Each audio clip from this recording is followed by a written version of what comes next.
সপরিবারে বেরিয়েছি। না, বেড়াতে যাচ্ছি না, যে যার কাজে যাচ্ছি। মিমিকে দেখতে পেলে, আর ওইদিকে দেখো ওই দূরে ওইখানে অরূপ দাঁড়িয়ে আছে, মানে মিমির জন্য ওয়েট করছে। মিমি টিকিটের লাইনে দাঁড়িয়ে আছে কারণ কার্ড রিচার্জ ফুরিয়ে গেছে। তো যাই হোক, আজকে বোধহয় ওরা ফেরার পথে কার্ড রিচার্জ করিয়ে নেবে। তো ওই দুজনে মিলে মেট্রোতে বেরিয়ে গেল, আর আমি এবার অটোতে উঠেছি, যাচ্ছি হচ্ছে ব্যাংকে। আর ব্যাংক মানে মাথা খারাপের জায়গা, মানে যে কোনো সরকারি জায়গা মানে হচ্ছে মাথা খারাপের জায়গা। আমার এত বোরিং লাগে, মানে এই ডিপার্টমেন্ট থেকে ওই ডিপার্টমেন্ট, ওই ডিপার্টমেন্ট থেকে সেই ডিপার্টমেন্ট, মানে হয়তো 10 মিনিটের কাজ সারাদিন লেগে গেল। প্রাইভেট সেক্টরগুলোতে খুব তাড়াতাড়ি কাজ হয়, আর সরকারি কাজ মানেই প্রচণ্ড ঝামেলার।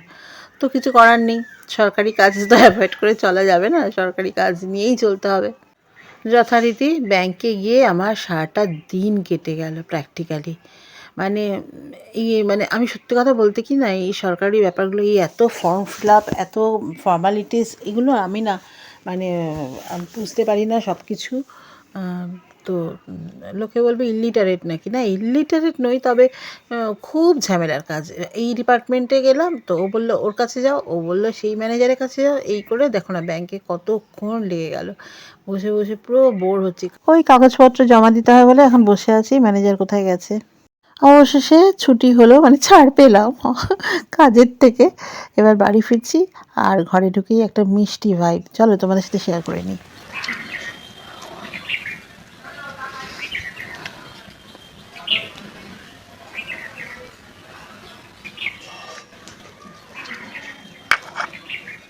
প্রচণ্ড খিদে পেয়েছে গাইজ।